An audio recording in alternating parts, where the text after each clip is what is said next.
صلی اللہ علی محمد وآلہ اجمعین واللعنۃ الدائمۃ علی اعداء محمد وآل محمد اما بعد وفقنا اللہ وإیاکم للعلم والعمل الصالح انشاءاللہ تعالی۔ مسئلہ نمبر 838 ہے، 838، اور عنوان یہ دیا گیا ہے کہ الفصل الثانی فی الذباحۃ والنحر۔ یہاں پہ احکام ابھی بیان کریں گے کہ جانور کو جو ہے وہ ذبح کرنے کی اور جو نہر کرنے کی جو ہے وہ کیا شرائط ہیں۔ تو نہر جو ہے وہ خاص ہے اونٹ کے ساتھ، اس میں ذبح جو ہے وہ نہیں چلتا، اور اونٹ کے علاوہ باقی جتنے جانور ہیں اس میں کیا ہے ذبح کے احکام آتے ہیں۔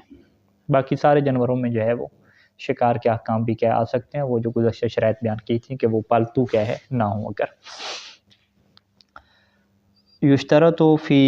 زکوٰۃ الذبیحۃ، اب یہاں پہ جو ہے وہ ذبح کی جو ہے وہ شرائط بیان کر رہے ہیں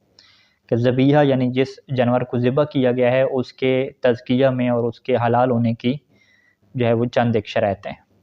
پہلی شرط تو کیا ہے کہ جو ذابح ہے، ذبح کرنے والا ہے،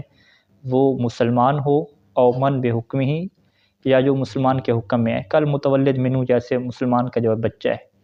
ٹھیک ہے، مسلمان کا بچہ جو نابالغ ہے تو اس کو کیا کہا جاتا ہے کہ یہ مسلمان کے حکم میں ہے۔ تو یہاں سے یہ بات بھی واضح ہو جاتی ہے کہ جو ذبح کرنے والا ہے اس کے لیے بلوغت بھی کیا شرط نہیں ہے۔ فلا تحل ذبیحۃ الکافر مشرکا کان او غیرہ، پس جو کافر اگر ذبح کرے گا تو اس کا جو ذبیحہ ہے وہ حلال نہیں ہوگا، چاہے وہ مشرک ہو یا مشرک نہ ہو، حتی الکتابی، یہاں تک کہ جو کتابی ہے وہ بھی کیا اسی میں آئے گا۔ وَإِن سَمَّى عَلَى الْأَحْوَةِ لُزُومًا، اگرچہ وہ جو ہے کتابی جو ہے وہ سما اللہ کا نام بھی لے، اللہ اکبر کہہ کے ذبح کرے، نہ کہ وہ حضرت عیسیٰ کا نام لے یا کسی اور کا، اللہ کی نام لے، لیکن اس کے باوجود بھی احتیاط لازم کے طور پہ وہ حلال نہیں ہوگا۔ وَلَا يُشْتَرَطُ فِيهِ الْإِيمَانُ، فِيهِ یعنی ذابح میں، ذابح میں جو ہے وہ ایمان ہونا، مومن ہونا، شیعہ اثنا عشری ہونا، یہ کیا شرط نہیں ہے۔ فَتَحِلُّ ذَبِیحَۃُ جَمِیعِ فِرَقِ الْمُسْلِمِین، فرقے کی جمع، پس مسلمانوں کے جتنے بھی فرقے ہیں سب کا جو ہے وہ ذبیحہ کیا ہوتا ہے حلال ہوتا ہے۔ عدل منتحلین علی الاسلام المحکومین بالکفر، سوائے ان لوگوں کے کہ منتحل للاسلام، جو اسلام کی طرف ہیں تو منسوب، خود کو مسلمان کہتے ہیں لیکن دیکھا جائے تو محکومین بالکفر، کہ حقیقت میں ان کا حکم لگایا جاتا ہے کہ یہ کیا کافر ہیں۔ کہ ممن مر ذکروں فی کتاب طہارت، کہ جن کا ذکر کتاب و طہارت میں گزرا ہے، اور وہاں پہ بیان کیا تھا کہ ناسبی اور جو غالی ہیں یہ بظاہراً اپنے آپ کو مسلمان کہتے ہیں، اسلام کی طرف خود کو منسوب کرتے ہیں، لیکن غلو اور جو اہل بیت سے دشمنی کا اظہار کرنا ہے اس کی وجہ سے کیا بن جاتے ہیں کافر ہو جاتے ہیں۔ تو لہٰذا جو ہے وہ ہم یہ کہیں گے کہ جو بندہ دعوت تو یہ کرتا ہے کہ میں جو ہے وہ اہل سنت میں سے ہوں، لیکن وہ ناسبی ہے، امام زمانہ عجل الفرج شریف کی گستاخی کرتا ہے سر عام، تو اس کا ذبیحہ کیا ہے حلال نہیں ہوگا کیونکہ وہ کافر ہے۔ جی ہاں نجس ہے وہ، ٹھیک ہے، احتیاط واجب کے طور پہ۔ اور اسی طریقے سے ایک بندہ اپنے آپ کو شیعہ کہتا ہے، ٹھیک ہے، لیکن وہ علیہ باللہ مولا علیہ السلام کو کیا اللہ کہتا ہے، ٹھیک ہے، تو اس کا بھی کیا ہے ذبیحہ کیا ہے حلال نہیں ہوگا۔ ایک بندہ ہے پتہ ہے اس کا کہ یہ اہل بیت اطہار علیہ السلام سے بغض رکھتا ہے، دشمنی رکھتا ہے، لیکن ہاں اعلان نہیں کرتا، اس کو ناسبی نہیں کہا جاتا، ہاں اس کو ناسبی نہیں کہا جاتا۔ ناسبی کی تعریف یہ ہے کہ جو اظہار کرے دشمنی کا، وہ اس کا اظہار کرے، یعنی آپ کو پتہ ہے کہ یہ جو بندہ ہے وہ فرض کریں کہ وہ جناب زہرا سلام اللہ علیہ سے جو ہے وہ اچھا ان کو نہیں سمجھتا، ٹھیک ہے، تقریباً جو ہے وہ سارے لوگ ایسے ہی ہیں، کیونکہ معاملہ دائر ہے کہ یا خلیفہ اول کو اچھا سمجھیں، حق پہ سمجھیں، یا جناب زہرا کو حق پہ سمجھیں۔ تو بہت سارے جو ہے وہ لوگوں کے دل میں یہ بات ہے کہ جناب زہرا جو ہے وہ علیہ من ذالک کہ وہ حق پہ نہیں تھیں، لیکن وہ اس چیز کا جو ہے وہ سرعام اظہار نہیں کرتے، ٹھیک ہے، ان کو جو ہے برا بلا نہیں کہتے، ٹھیک ہے، اگر سرعام اظہار نہیں کر رہے، آپ کو پتہ ہے کہ اس کا نظریہ اس طریقے سے ہے، نفرت ہے اس کے دل میں، لیکن اظہار جب تک نہیں کریں گے تو وہ ناسبی نہیں بنیں گے، تو یہ اظہار شرط ہے۔ اس طرح تو اظہار کرنے والے تھوڑے لوگ ہوتے ہیں، سارے کیا نہیں ہوتے۔ اچھا یہ لا یشترط فی الذابح الذکورۃ، جو ذبح کرنے والا ہے اس میں ذکورت کیا شرط نہیں ہے، اس کا مرد ہونا کیا شرط نہیں ہے۔ ولل بلوغ اور نہ ہی بالغ ہونا شرط ہے، ولا غیر ذالک کے اس کے علاوہ اور آپ شرطیں کوئی رکھیں، ٹھیک ہے جی، کوئی بھی شرط نہیں ہے، حتیٰ کہ اگر وہ والد الزنا ہے، ٹھیک ہے، حتیٰ کہ خاتون حیض کی حالت میں ہے وہ بھی ذبح کر سکتی ہے، حتیٰ کہ ایک ایسا بندہ ہے کہ جس کا ختنہ نہیں ہوا، ٹھیک ہے جی، یا ایک ایسا بندہ ہے کہ جو نامرد ہے، ٹھیک ہے، تو یہ سارے کیا ہے اگر وہ مسلمان ہیں تو ان کا ذبح کیا حلال ہوگا۔ فتحل ذبیحۃ المرأۃ، پس جو ہے وہ خاتون کا ذبیحہ حلال ہو جائے گا، والصبی الممیز، اور بچے کا ذبیحہ بھی کیا حلال ہو جائے گا، اذا احسن تزکیۃ، کہ جب وہ تزکیہ کو کیا ہے اچھے طریقے سے جو ہے وہ کر سکتا ہو۔ یعنی یہاں پہ نجف میں جو ہے وہ نہایت شہر مدینہ کی دکان پہ چکن لینے گیا تو وہاں پہ چھوٹا بچہ بیٹھا ہوا تھا، تو اس نے وہ چکن نکالا، اس کو ذبح کرنے لگا، تو جب میرے اس نے چہرے کے آثار دیکھے تو کہتے شیخنا انا بالغ، ٹھیک ہے، کہ میں بالغ ہوں، میں نے کہا تم بالغ نہ بھی ہو تمہارا ذبیحہ کیا حلال ہے، کیونکہ تمہیں اچھے طریقے سے ذبح کرنا آ گیا، ٹھیک ہے، تو یہ کسی کو بتانے کی ضرورت نہیں ہے کہ تم جھوٹ بولو، ٹھیک ہے، حالانکہ واضح لگ رہا ہے کہ تم کیا ہے 8 سال کے ہو، 9 سال کے ہو، 8-9 سال کے اور لوگوں کہہ رہا ہوں بالغ ہوں، تو کس جیسے بالغ ہو گئے،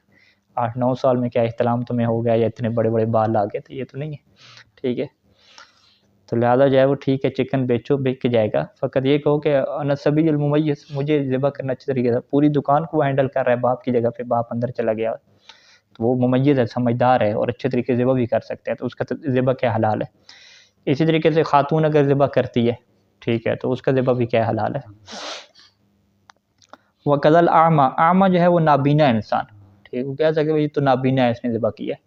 تو اگر اعمى جو ہے وہ صحیح طریقے سے ذبح کر رہے تو بینا ہونا کیا یہ شرط نہیں ہے۔ والاغلف، اغلف جو ہے وہ اس کے مقابلے میں ہے جس کا خطرہ نہ ہوا ہو، ٹھیک ہے، تو غلاف سے ہے، یعنی وہ خول کے اوپر چڑھا ہوا ہو، کٹا ہوا نہ ہو، اغلف۔ خسی وہی نامرد جیسے کہتے ہیں، خسی ہے، جنوب حالت میں ہے، ٹھیک ہے، حائض خاتون ہے، والفاسق، فاسق شخص ہے ایک، ٹھیک ہے، گالی گلوچ کرتا ہے، نماز کبھی نہیں پڑھی، بے نمازی ہے، فاسق ہے، تو اس کا ذبیحہ بھی کیا حلال ہو جائے گا۔ والد زنا ہے، اس کا ذبیحہ کیا حلال ہو جائے گا۔ کما تحل ذبیحۃ المکرہ وان کان اکراہ بغیر حق، جیسے کہ جو مکرہ کا ذبیحہ ہے جسے مجبور کیا گیا، ٹھیک ہے جی، جو عید پہ جو ہے وہ قصاب جو ہے وہ ٹائم نہیں دے رہا تھا، ٹھیک ہے، گن پوائنٹ پہ جو ہے وہ اسے مجبور کیا اور گن پوائنٹ پہ کیا اسے ذبح کروایا، تو وہ کہے کہ میں تو مجبور ہوں، ٹھیک ہے، مجھ سے زبردستی انہوں نے کیا ذبح کروایا ہے، ٹھیک ہے، پیسے بھی کیا مجھے نہیں دیے فرض کریں، تو ہم کہیں گے کہ وہ جانور حلال ہو جائے گا، ذبح اس نے ٹھیک کیا، اس کے کہا بھی تم اللہ کا نام لے کر قبلہ رخ ہو کے صحیح طریقے سے ذبح کرو، ٹھیک ہے، اس نے صحیح ذبح کر دی، تو ذبیحۃ المکرہ بھی کیا ہے وہ حلال ہے جسے مجبور کیا گیا۔ وہ انکان اکراہ بغیر، اگرچہ اسے جو مجبور کیا گیا وہ بغیر حق کے ہے، بغیر حق کے ظلمن، یعنی ظلم کے طور پہ کیا اسے مجبور کیا گیا، کوئی حق نہیں بنتا تھا اسے مجبور کرنا، یہ نہیں ہے کہ پہلے کوئی وعدہ تھا آپ کا اور اس کی بنیاد پہ ہو رہا ہے کام، نہیں، ایسی کسی کو جو ہے وہ گن پوائنٹ پہ زبردستی جو ہے وہ ذبح کروایا بغیر پیسوں کے، کوئی اجرت وغیرہ بھی نہیں تھی، تو کام حرام ہوگا، گناہگار ہوگا وہ بندہ جس نے مجبور کیا ہے، یہ نہیں ہے کہ ہم کہیں کہ یہ کام ہی حلال ہو گیا، یہ کام حرام ہے، لیکن اس سے یہ نہیں کہیں گے کہ وہ جانور کیا ہو گیا حرام ہو گیا، جانور کیا رہے گا حلال رہے گا۔ بالکل ویسی بات ہے جیسے وہ شکار میں کہی تھی کہ وہ وسپی بندوق اٹھائی، کسی کی چوری کی، تیر وغیرہ ساری چیزیں، یا کسی کا جانور جو ہے وہ اٹھا کے جو ہے اسے شکار کر دیا، کسی کا جانور تھا اسے شکار کر دیا، وسپی حالت شکار کیا، تو وہ گناہگار ہوگا، لیکن جانور کیا حلال ہو جائے گا۔ تو یہاں پر بھی یہ قانون ہے کہ وہ جو قصاب ہے وہ اس سے کیا کر دیا، زبردستی مجبور کیا، ٹھیک ہے، وہ اپنے ارادے سے جو ہے وہ کیا نام ہے اپنی خوشی اور اپنی مرضی سے ایسا نہیں کر رہا، پھر بھی کیا حلال ہے۔ اچھا جی، ان یکون الذبح بالحدید مع الامکان، یہ جو دوسری شرط ہے یہ بہت سارے فقہا کے مطابق اور یہ روایات اس کے اوپر بہت زیادہ اختلاف ہے، تو سید سیستانی نے یہی جو ہے فتویٰ دیا ہے کہ ذبح جو ہے وہ حدید کے ساتھ ہو، لوہے کی چھری کے ساتھ ہو، مع الامکان، یعنی جتنا جو ہے وہ ممکن ہو انسان کے لیے، امکان کا کیا مطلب ہے، یعنی لوہے کی چھری مل سکتی ہے، اس کے باوجود وہ لوہے کی چھری سے کیا ذبح نہیں کرتے، تو یہ کیا جائز نہیں ہے، ٹھیک ہے جی، یعنی یہاں پہ نجف میں جو ہے وہ یہاں پہ اکثر قصاب لوگوں نے وہ لوہے کی چھریاں رکھی ہوتی ہیں، ٹھیک ہے، تو ایک پاکستانی نے جو ہے وہ عید کے روز ذبح کرنا تھا، تو میں نے کہا کوئی چھریاں وغیرہ ہیں آپ کے پاس، انہوں نے چھری دکھے، میں نے کہا یہ تو اسٹیل کی ہے، لوہے کی تو نہیں ہے، تو لوہے کی چھری کا ہونا کیا شرط ہے، کہ ہم تو ایسی ذبح کرتے ہیں، کہ نہیں بھی لوہے کی ڈھونڈیں آپ، تو لوہے کیا نہیں مل سکتی، تو وہ بازار گیا لوہے کی لے آیا، لوہے کی وہی پیچھے جو ہے لکڑی لگی ہوئی، 2 میخیں اندر لگی ہوئی، لوہے کی وجہ سے تیز ہوئی، وہ یہ چھری ہے، ٹھیک ہے۔ وہ کہاں سے ملتی ہے؟ جو حداد ہیں، لوہار ہیں، ان کے پاس سے کیا ملتی ہے، وگرنہ عام مارکیٹ میں پھر طرح اسے نہیں ملی، عام مارکیٹ میں اسٹیل کی کیا اسے چھری مل رہی تھی۔ تو خالص جو لوہے کی چھری ہے آج کل ملنا یہ بھی کیا مشکل ہے، لیکن مل جاتی ہے مثلا۔ لیکن اگر فرض کریں ایسے علاقے میں ہے کہ جہاں پہ کوئی لوہے کی چھری مل ہی نہیں رہی، ٹھیک ہے، تو وہاں پہ کیا کہیں گے بھی لوہے کی چھری نہیں مل رہی، تو پھر وہاں پہ صحیح اسلامک فتویٰ کے مطابق اسٹیل کی چھری سے یا کسی اور دانت سے کیا ذبح کرنا جائز ہو جائے گا۔ تو پہلی شرط کیا ہے جی؟ یقین ذبح بالحدید مال امکان، کہ جب تک لوہے کی چھری موجود ہے تو لوہے سے کیا ذبح کرنا کیا ہے، یہ شرط ہے۔ فَلَوْ ذَبَحَ بِغَيْرِهِ مَعَ التَّمَكُّنِ مِنْهُ، اگر ایک بندہ جو ہے وہ لوہے کے علاوہ کسی چیز سے ذبح کرتا ہے مَعَ التَّمَكُّنِ مِنْهُ، جبکہ اس کے لیے ممکن بھی تھا لوہے سے ذبح کرنا، چھری مل سکتی تھی اسے، تو لم یحل، تو وہ جانور ہی حرام ہو جائے گا، وہ حلال ہی نہیں ہوگا۔ وَإِنْ كَانَ مِنَ الْمَعَادِنِ، اگرچہ وہ ایسی معدنیات میں سے ہو، وہ چھری جو ہے وہ یعنی ایسے معدنیات میں سے ہو کہ المنتبع، معدن منتبع اسے کہتے ہیں کہ جن معدن کو کیا ہے نقش و چھاپ وغیرہ کے لیے استعمال کیا جاتا ہے، یعنی چیزوں کو نقش کرنے کے لیے، چیزوں کے اوپر اس کا پانی چڑھانے کے لیے اس کو استعمال کیا جاتا ہے۔ کا سفرے، جیسے پیتل ہے، پیتل کے جو دھات ہے یہ فقط پتھر وغیرہ کے طور پہ استعمال نہیں ہوتی، بلکہ اس سے چیزیں کیا بنتی ہیں، منتبع وغیرہ، برتن بنتے ہیں، گلاس وغیرہ، چھریاں بن سکتی ہیں، ٹھیک ہے جی۔ اسی طریقے سے جو ہے وہ نحاس ہو گیا، نحاس تانبے کو کہتے ہیں، ٹھیک ہے۔ ذہب، سونا، فضہ، چاندی، الرصاص، رصاص کسے کہتے ہیں؟ یعنی ایک قسم کی یہ بھی دھات ہے، ٹھیک ہے۔ اس دھات سے جو ہے وہ عام طور پہ جو سلیٹی کا جو رنگ ہے، ٹھیک ہے، اور جو گولیوں کے اندر استعمال ہوتی ہے، بارودی دھات، اس سے کیا یہ چیزیں بنتی ہیں، سیسا بھی اس کا ایک معنی ہے، ٹھیک ہے جی۔ تو ان دھاتوں سے اگر کوئی آلہ بنایا گیا ہے ذبح کرنے والا تو وہ بھی کیا درست ہے، لیکن کب درست ہے کہ جب لوہے کی چھری کیا نہ مل رہی ہو، وغیرہ، ان کے علاوہ اور بھی کچھ ہے۔ اچھا، یہ کب ہے کہ مات تمکن منہ، جب لوہا ملنا ممکن ہو تو پھر کسی بھی دھات سے جو ہے وہ ذبح کرنا جائز نہیں ہے، چاہے وہ سونے کی چھری ہو، چاندی کی ہو، پیتل کی ہو، جو بھی ہو، ٹھیک ہے، اس سے جائز نہیں ہے۔ نام اذا لم یوجد الحدید، لیکن اگر حدید یعنی لوہا موجود نہیں ہے تو جاز الذبح بکل ما یقتل الاوداج، تو پھر ہر اس چیز کے لیے ذبح کرنا جائز ہے کہ جو جانور کی جو اوداج اربع ہیں، یعنی جو 4 رگیں ہیں جس کی تفصیل آگے بیان کریں گے، ان کو جو ہے وہ کاٹنے والی چیز ہو،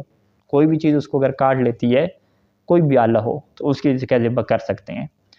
وَإِن لَمْ تَكُنْ هُنَاكَ ضَرُورَةٌ تَدْعُو إِلَى الْإِسْتِعْجَالِ فِي الذِّبْحِ، اگرچہ یہاں پہ کوئی ایسی ضرورت پیش نہ آ جائے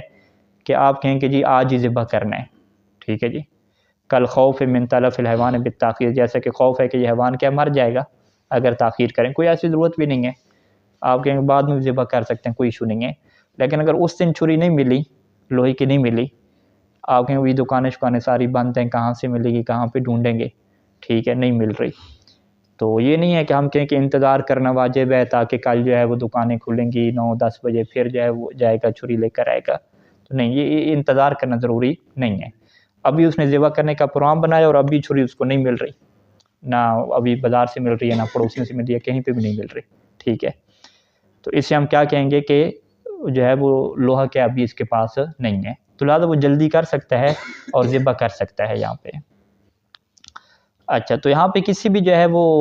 چیز سے ذبح کر سکتا ہے کہ ما یقتل الاوداج، کے جو اس کی 4 رگوں کو کاٹ دے۔ ولا فرق فی ذالک، اب یہ جو چیز ہے جس سے وہ ذبح کر رہا ہے اس میں کوئی فرق نہیں ہے کہ بین القصب واللیتۃ، کہ وہ چاہے جو ہے وہ قصب ہو، قصب جو ہے وہ اس بانس کو کہتے ہیں کہ جس کا جو اردو میں ایک ترجمہ کیا ہے، سرکنڈا کیا جاتا ہے،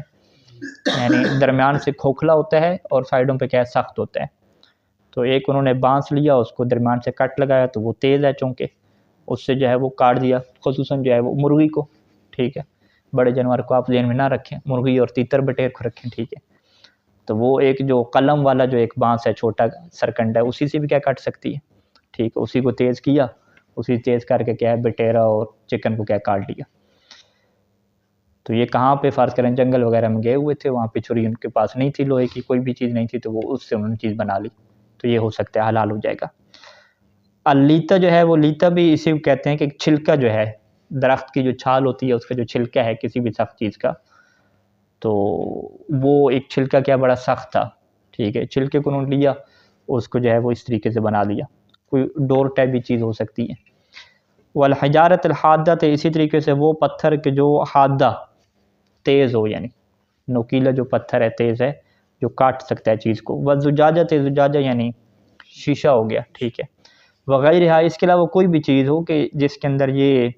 صلاحیت ہو کہ وہ چار رگوں کو کیا کاٹ دیتی ہے، تو اس سے جو ہے وہ کاٹیں گے تو وہ جانور کیا حلال ہو جائے گا۔ کیوں حلال ہو جائے گا؟ کیونکہ ابھی اس کے پاس کیا لوہے کا آپشن نہیں ہے، لوہا اس کے پاس نہیں ہے۔ اچھا، نام فی جواز ذبح بالسن والظفر حتی مع عدم توفر الحدید اشکال۔ ہاں، کچھ چیزیں ایسے ہی ہیں کہ جس میں روایات میں جو ہے ذبح کرنے سے منع کیا گیا ہے، اس میں جو ہے وہ سن اور ظفر کی بات ہے، دانت اور جو ناخن ہیں، ٹھیک ہے، ہاتھی کے دانت کی چھریاں جو ہے وہ مشہور ہیں، ٹھیک ہے، بڑی تیز ہوتی ہیں جی۔ ظفر کیا ہے؟ کوئی جانور ہے اس کے بڑے بڑے دانت ہیں، فرض کریں اس کو کاٹ کر کے کوئی چھوٹے سے چاقو وغیرہ بنایا گیا ہے،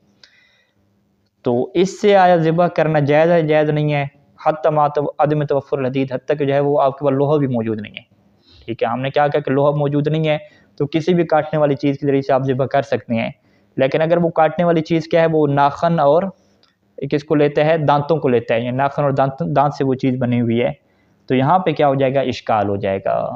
ٹھیک ہے۔ والاحتیاط لا یترک، تو احتیاط اسی میں ہے کہ اس کو کیا ہے؟ ترک نہ کیا جائے احتیاط کو، یعنی احتیاط واجب کے طور پہ وہ جانور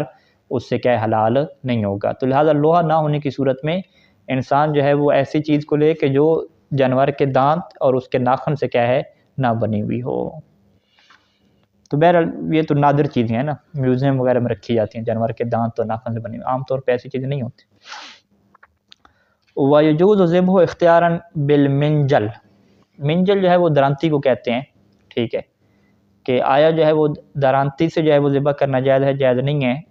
یعنی اس میں ایشو کیا ہوتا ہے کہ اگر درانتی کی طرح کی چھری نہیں ہے، دانتوں والی نہیں ہے، سیدھی بنی ہوئی ہے تو وہ جلدی کاٹ دیتی ہے، درانتی میں کیا ہے وہ تھوڑی پھنستی ہے اور اس سے کٹنگ میں کیا ہے تھوڑی مشکل ہوتی ہے، کاٹ تو دیتی ہے لیکن وہ مشکل سے کیا کرتی ہے، جانور جلدی کیا نہیں کٹتا اس سے، ٹھیک ہے جی، کیونکہ لکڑی وغیرہ تو ہے نہیں کہ وہ دانتوں والی سے کاٹیں، ٹھیک ہے، وہ تو چمڑا ہے، گوشت ہے، ہاں، گھاس نہیں ہے اس طریقے سے۔ منجل سے کاٹنا، ونحوی، ایسی چیز کہ مما یقطع الاوداج ولو بصعوبۃ، کہ جو اوداج کو کاٹیں گے تو صحیح لیکن اس طریقے سے نہیں کہ بالکل کٹتا جائے گا، ٹھیک ہے، بصعوبۃ، اس میں کیا مشکل ہوگی، تو اس کے ذریعے سے بھی کیا جائز ہے کاٹنا، لیکن آفت استحبابی کی یہ بات کیا خلاف ہے۔ وَإِنْ كَانَ الْآفَةُ اسْتِحْبَابًا الاختصار علی حال الضرورہ، کہ جو ضرورت کا حال ہوتا ہے کہ اگر آپ کے پاس فقط درانتی ہے اور درانتی سے نہیں کاٹیں گے تو یہ مرغا جو ہے یہ مر جائے گا، ٹھیک ہے، یہ جو بکری ہے وہ مر جائے گی، یہ ضرورت کے حالات پہ، تو ضرورت کے جب حالات آ جائیں تو پھر درانتی وغیرہ اور اس چیز سے جس سے مشکل سے گردن کٹتی ہے تو وہ کاٹ لیں، ضرورت کے حالات نہیں ہیں تو وہ انسان جو ہے وہ جان بوجھ کے ایسے آلے کو اختیار کرے کہ جس میں مشکل ہوگی کاٹنے میں، تو یہ مکروہات میں کیا اس کو شمار کیا گیا ہے۔ بعد میں جو ہے جو مستحبات ذکر کیے جائیں گے جس میں روایات میں یہ کہا گیا ہے کہ تیز دھار جو ہے وہ آلے سے کاٹیں، تو یہ چیز کیا مکروہ اور احتیاط مستحب کی بھی کیا ہے خلاف ہے، تو فقط ضرورت کی حالت میں اس کی جو ہے وہ انسان کیا اکتفا کرے اس کے اوپر۔ اچھا، اب یہاں پہ چونکہ مسئلہ یہ بیان کیا کہ حدید یعنی لوہے سے جو ہے وہ کاٹنا جب ممکن ہو تو لوہے سے کاٹنا کیا ضروری ہے، اب یہاں پہ ایک بحث آتی ہے کہ کیا خالص لوہے سے جو چیز بنی ہوئی ہے اس سے کاٹنا شرط ہے، یا اگر خالص لوہے سے نہیں بنی ہوئی بلکہ کیا ہے مکس اپ ہے، ٹھیک ہے، مکس اپ لوہے کو کیا کہتے ہیں؟ اسٹیل کہتے ہیں، یعنی جو اسٹیل ہے یہ دو چیزوں سے مکس ہو کے بنتا ہے، اسٹیل میں لوہا بھی ہوتا ہے اور لوہے کے علاوہ ایک اور دھات ہوتی ہے کہ جسے عربی میں کیا ہے کروم کہتے ہیں، ٹھیک ہے جی، کروم اور جو لوہا ہے اس سے مکس کر کے جو چیز بنائی جاتی ہے اسے کیا کہتے ہیں؟ اسٹیل کہتے ہیں۔ تو اسٹیل کی چھری کو ہم یہ نہیں کہتے کہ یہ لوہے کی نہیں ہے، ہم کہتے ہیں اس کے اندر لوہے کی مقدار بھی شامل ہے، لیکن لوہے کے علاوہ کوئی ایک کیا ہے کروم کی مقدار بھی کیا شامل ہوگی ہے۔ تو اب جو ہے وہ یہاں پہ جن روایات میں یہ کہا گیا کہ حدیث کی جو ہے وہ کاٹیں لوہے سے کیا کاٹیں، تو اس سے کیا یہ مراد ہے کہ خالص لوہا ہو، یا اس سے یہ مراد ہے کہ خالص لوہا نہ بھی ہو، مکس اپ لوہا ہو، بس لوہے کے اندر مقدار ہونی چاہیے، اس سے بھی کیا کافی ہو جائے گا۔ تو صحیح سستانی یہاں پہ فرماتے ہیں کہ اشکال ہے اس میں، یعنی احتیاط واجب کے طور پہ جو ہے وہ خالص لوہا کیا ہے شرط ہے. اگر جو ہے وہ مخلوط ہے، مکس اپ لوہا ہے، کوئی اور دھات اس کے اندر ملی ہوئی ہے، تو احتیاط واجب کے طور پہ وہ جانور کیا حلال نہیں ہوگا. لیکن چونکہ احتیاط واجب کی اشکال لگائی ہے تو اس میں دیگر فقہا کی طرف کیا رجوع کا آپشن بن جاتا ہے. شیخ وحید الخراسانی خدا ان کی حفاظت فرمائے، ان کی طرف یہ جو ہے وہ استفتاء میں یہ بات ذکر ہوئی ہے کہ انہوں نے اسٹیل کی جو چھری ہے اس سے ذبح کرنے کو کیا کافی قرار دیا ہے. تو عام طور پہ جب قربانی کے حالات بنتے ہیں ہمارے یہاں تو لوہے کی چھری بہت کم استعمال ہونا شروع ہو گئی ہے. قصاب کے پاس بھی بڑی بڑی جو ہے وہ اعلیٰ قسم کی چھریاں آ گئی ہیں، وہ اسٹیل کی ساری آ رہی ہیں، تیز دار جو اسٹیل کی ہوتی ہیں. لوہے کی جو ہے وہ نہیں ہوتی کہ جسے بار بار تیز کرنا پڑتا ہے. ٹھیک ہے، تو پھر وہ مومن مسئلہ پوچھتے ہیں کہ وہ کیا کریں، تو ہم انہیں یہی بتاتے ہیں کہ شیخ وحید الخراسانی صاحب کی طرف کیا رجوع کریں. اب یہ رجوع بعد میں بھی ہو سکتا ہے، پہلے بھی ہو سکتا ہے. جانور وغیرہ ذبح ہو گئے، بعد میں انہوں نے بتایا کہ بھئی یہ تو قصاب جو ہے وہ اسٹیل کی چھری سے ذبح کر کے گئے. تو پھر ہم کیا کہتے ہیں جی آپ جو ہے وہ نیت یہ کر رہے ہیں کہ یہ جانور ہم کھا رہے ہیں اور کس کی گردن پہ ڈال رہے ہیں. ٹھیک ہے جی، اگر شیخ وحید الخراسانی کے کیا گردن پہ ان کی یہ تحقیق ہے تو انہیں کے کیا مطابق ہم ایسا کر رہے ہیں. تو احتیاط کرنا چاہتے ہیں تو آپ خود نہ کھائیں اس کو، ٹھیک ہے، اور خود نہ کھائیں تو پھر دوسروں کو بھی نہ کھلائیں، یہ بھی اس میں احتیاط ہے. ٹھیک ہے، یہ بھی اس میں احتیاط. ہاں نہیں، اعتماد کب کرنا ہوگا؟ اگر اس کی بات سے اعتماد آ جائے، اطمینان آ جائے. یعنی یہ گوشت وغیرہ کی طرح نہیں ہے. ہاں وہی اعتماد نہیں ہوتا نا، اعتماد نہیں ہوتا. ٹھیک ہے، آپ کہہ رہے ہیں کہ ابھی جھوٹ اور یہ فراڈ اتنا چل گیا ہے کہ کسی کی بات پہ آپ کو اعتماد نہیں آتا. ٹھیک ہے، تو وہ چونکہ گوشت کے حلال ہونے میں وہاں پہ شریعت نے کہا ہے کہ آپ کو اعتماد نہ بھی ہے تو آپ مسلمان ہیں، چونکہ اس نے کہا ہے کہ میں نے ذبح کیا ہے تو آپ مان لو. لیکن وہ یہ کہہ رہا ہے کہ میں نے لوہے کی چھری سے ذبح کیا ہے یا لوہے کی چھری میں استعمال کرتا ہوں، تو یہ ایک خاص کیا مورد ہے. اس میں آپ کو اطمینان نہیں آتا کہ لوہے کی چھری اس کے پاس ہے اسٹیل کی ہے، کیونکہ آپ دیکھ رہے ہیں کہ اکثر اسٹیل چل رہا ہے آج کا. ٹھیک ہے، تو بہرحال یہ نجف کی دکانوں پہ آپ کو ملے گا کہ جو وہ ذبح کر رہے ہیں وہ لوہے کی نہیں ہوتی، وہ کیا ہے اسٹیل کی، کیا نام ہے، اسٹیل کی نہیں ہوتی، لوہے کی ہوتی ہے. ٹھیک ہے، یعنی شروع میں تو تعجب کر دوں اتنی چھوٹی سی وہ بات ہوتی ہے، گھس جاتی ہے نا ذبح کر کے، گھسی ہوئے تھے کہ یہ کہ عجیب سی چھری رکھی ہوئی ہے، کہ اچھی سی کوئی چھری رکھی ہے کاٹنے کے لیے. ٹھیک ہے، کیا رکھا، تو وہ یہی ہے کہ وہ لوہے کی ہوتی ہے، کیونکہ وہ ذبح کر کے گھس جاتی ہے، آخر پہ مختصر ہو جاتی ہے. اچھا، تو کیا کہتے ہیں کہ جواز الذبح بالحدید ہے، یعنی لوہے کے حدید المخلوط ذبح کرنا کیا جائز، ذبح کا جواز بالحدید اس لوہے کے ساتھ کہ المخلوط بالکروم، کہ جسے مکس کیا جاتا ہے کروم کی دھات کے ساتھ.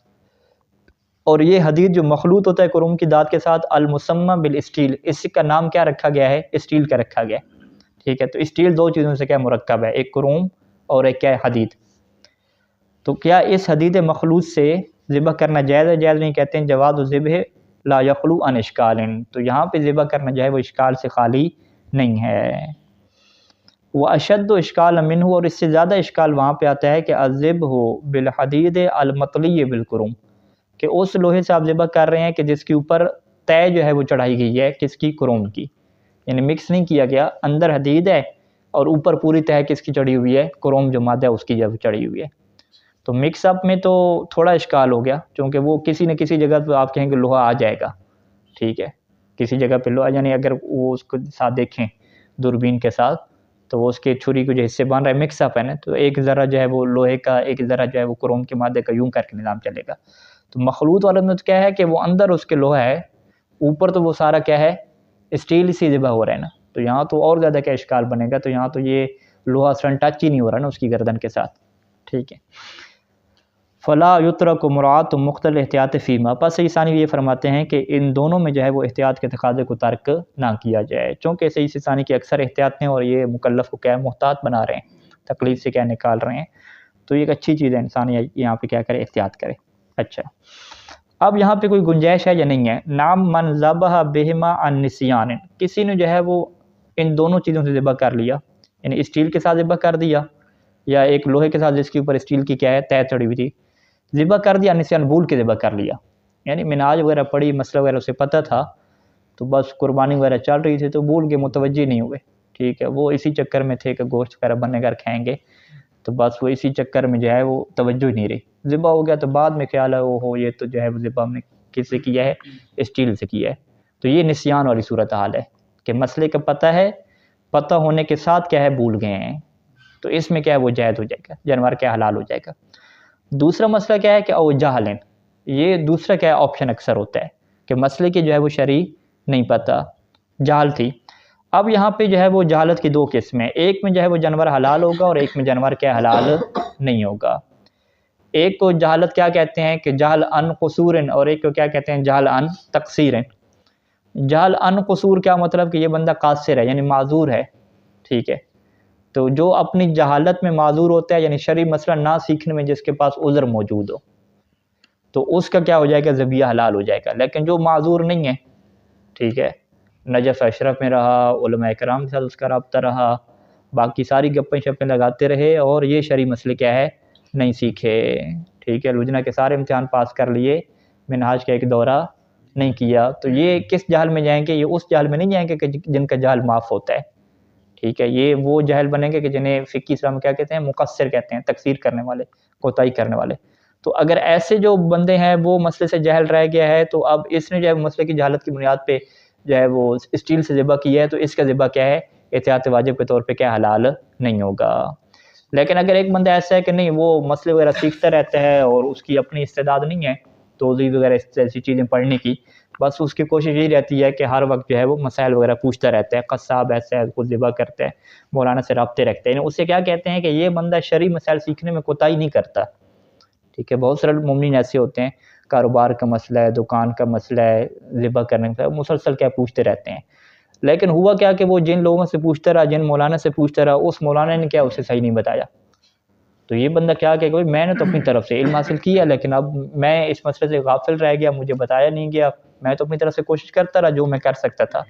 ٹھیک ہے، پڑھا لکھا نہیں تھا، مطالعہ وغیرہ میں نہیں کر سکتا تھا، تو ایسے بندے کو ہم کیا کہتے ہیں کہ یہ جاہل کیا معذور ہے، یہ اپنی جہالت میں کیا ہے قاصر، اور یہ جاہل کیا معذور ہے۔ تو اکثر طور پہ جو ہمارے ہاں جو جاہل کی قسمیں بنتی ہیں وہ جو ہے وہ معذور نہیں بنتے ہیں، یعنی عام طور پہ لوگوں کے پاس حالات ہوتے ہیں سیکھنے کے، ہاں دیہاتوں وغیرہ چلے جائیں وہاں پہ حالات نہیں ہوتے، شہروں وغیرہ کے لوگ ہیں پڑھے لکھے لوگ ہیں، ٹھیک ہے، انٹرنیٹ صاف چلانا آتا ہے، وہ معذور نہیں ہوتے، انہیں ہم یہ نہیں کہہ سکتے کہ آپ اس مسئلے سے جاہل رہ گئے ہیں تو واقعاً بھی یہ تو بنتا ہے آپ معذور ہیں، ان کو نہیں کہتے۔ تو یہ پورا مسئلہ کر لیں۔ اور جاہلن یعنی ایک ایسی جہالت کی وجہ سے ذبح کر دیا کہ یعذر فیہ ہے کہ جس جہل کے اندر بندہ کیا ہوتا ہے معذور ہوتا ہے، یعنی آپ اس کی شرح میں کیا لکھیں گے کہ جاہل قاصر ہے وہ، تو حلت ذبیحتہ تو پھر اس کا ذبیحہ کیا ہوگا حلال ہوگا۔ لیکن اگر جاہل قاصر نہیں ہے، جاہل مقصر ہے، ٹھیک ہے، کوتاہی کرنے والا ہے، تو اس کا ذبیحہ کیا حلال نہیں ہوگا۔ ہاں جی ہاں پڑھنا ہے کچھ قبل ایک سوال ہے، آپ نے کہا یا تو وہ جاہل ہوگا جو مسئلہ جانتا تھا، یا یہ ایک ایسا جو جاہل قاصر ہے، ٹھیک ہے، یعنی اس کے پاس علم کا کوئی نہیں، لیکن ہمارے ایسے لوگ بھی ہیں فرض کیا کہ وہ بعض فقہی مسائل کی وجہ سے، مثلا ایک ابھی جو مسئلہ چل رہا ہے تشہد کا مسئلہ، اب اس مسئلے کو لے کے وہ کیا کرتا ہے کہ وہ علماء کے قریب نہیں جاتا، یعنی وہ کہتا ہے کہ میں علماء کے قریب نہیں جاؤں گا کہ جو بھی رکھتا ہے بھائی، تو آیا اگر وہ بندہ جس نے سیکھا بھی نہیں ہے اور اس کے پاس یہ عذر ہے، تو اگر اس کا جو ہے وہ اس طرح سے قربانی کرتے ہیں تو آیا ان کا دیکھیں ہم یہ اچھا سوال ہے آپ کا کہ کیا ایسے لوگوں کو جو علماء اور فقہا کے قریب نہیں آتے وہ کہتے ہیں توضیح مسائل پڑھنی نہیں ہے، جی پڑھنی، ٹھیک ہے، ان کو ہم دیکھیں گے کہ اگر ان بیچاروں کی ذہنی استعداد ہی اتنی ہے اور وہ ایسے ماحول میں رہے ہیں کہ آپ کہتے ہیں واقعاً بھئی آپ نے اس سے بات کی تو آپ کہتے ہیں یہ حق بنتا ہے ان کا حق بنتا ہے کہ توضیح نہ پڑھیں، ٹھیک ہے، کیونکہ وہ ان کے ذہن میں چیزیں ایسی ڈالیں گے کہ بھئی یہ سارے فقہا فاسق ہیں، ٹھیک ہے، یہ اپنی جو ہے وہ طرف سے آپ کو دین بنا کے دے رہے ہیں، اس طریقے سے وہ اسی پروپیگنڈے کا کیا شکار ہو گیا، اور ایسا شکار ہوا کہ آپ کہتے ہیں کہ واقعاً اس کی ذہنی استعداد ہی نہیں ہے کہ یہ مزید کیا ہے کسی دوسرے طرف کو مد مقابل کو پڑھ سکے، تو اسے تو ہم کیا کہہ دیں گے جاہل قاصر کہہ دیں گے۔ لیکن بعض کو تو آپ کو پتہ چل جاتا ہے کہ بھی ذہنی استعداد اس کے پاس ہے، ٹھیک ہے، بس یہ جان بوجھ کے کیا ادھر نہیں جانا چاہتا، ٹھیک ہے، وہ کیسے پتہ چلتا ہے؟ میں اس کی آپ کو یہ مثال دیتا ہوں کہ ہم جب انہیں تقلید کا معنی بتاتے ہیں، اجتہاد کا معنی بتاتے ہیں، تو وہ کہتے ہیں جی ہمیں نہیں سمجھ آتا کہ آپ پتہ نہیں کیا باتیں کر رہے ہیں۔ اچھا جب یہ بات آتی ہے کہ مولا علی علیہ السلام خالق ہیں، ٹھیک ہے، اور مولا علی نے کیا اپنے دونوں ہاتھوں سے حضرت آدم کو بنایا نہیں بنایا، وہاں پہ وہ فلسفی بحثیں لے کر آ جاتے ہیں کہ وہ جی خلقت جو ہے وہ ایک طرف جو ہے وہ علت غائی واقعہ ہوتی ہے، ایک دفعہ علت فاعلی واقعہ ہوتی ہے، تو کائنات کی خلقت کی جو غایت ہے وہ مولا علی علیہ السلام ہے، پیغمبر اسلام ہے، تو جو غایت ہوتا ہے اس کی طرف ہم نسبت دیتے ہیں، اور یہ نسبت دینا جو ہے وہ بلاغت کے اعتبار سے، اس اعتبار سے جائز ہے۔ یہ ساری دقیق ویسے وہ چھیڑ رہے ہوتے ہیں، ہم کہتے ہیں یہ باتیں آپ کو سمجھ آ رہی ہیں؟ کہتے ہیں بالکل یہ تو سمجھ آ رہی ہیں، معرفت کی باتیں۔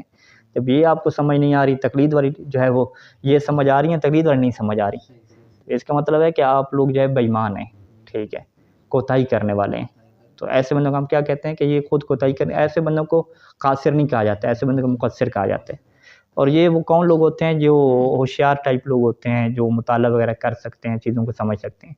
جو ایک دیہاتی ٹائپ لوگ ہیں جو بیچارے ایسے چیزوں میں رہے ہیں، وہ نہیں ہوتے اس طریقے سے۔ تو لہٰذا معیار وہی ہے کہ جب آپ اس کی جہالت کو دیکھیں بھئی اس مسئلے سے جاہل رہا، اور اس کے سارے حالات کو دیکھیں، جس ماحول میں رہ رہا ہے، جس گھر میں وہ پلہ بڑا ہے، جو اس سے ماحول ملا ہے، اس کے اعتبار سے اس کو دیکھیں گے۔ اگر وہ ماحول ایسا بنتا ہے کہ آپ کہتے ہیں ہاں اس کی تو واقعاً جو ہے وہ یہ مسئلہ نہیں سیکھ سکتا، ماحول ہی اس کے پاس ایسا ہے، لیکن ایک کے بعد ماحول ایسا ہے کہ وہ سیکھ سکتا ہے لیکن جان بوجھ کے نہیں سیکھ رہا، علماء سے رابطہ ہے، سب سے رابطہ ہے، کر بھی سکتا ہے، پھر بھی نہیں سیکھ رہا، اس کو کیا کہیں گے؟ جاہل مقصر کہیں گے۔ ہاں بالکل بالکل ایسے۔ تو یہ یعنی اصل معیار وہی ہے کہ آپ یہ دیں گے کہ اس کے جہل کے کوئی عذر بنتا ہے یا نہیں بنتا۔ اگر عذر آپ کو مل رہا ہے اس کا، پھر وہ جاہل قاصر ہوگا، کرنا نہیں ہوگا جاہل قاصر۔ ٹھیک ہے، چلیں جی، اللہم صلی علی محمد و علی محمد۔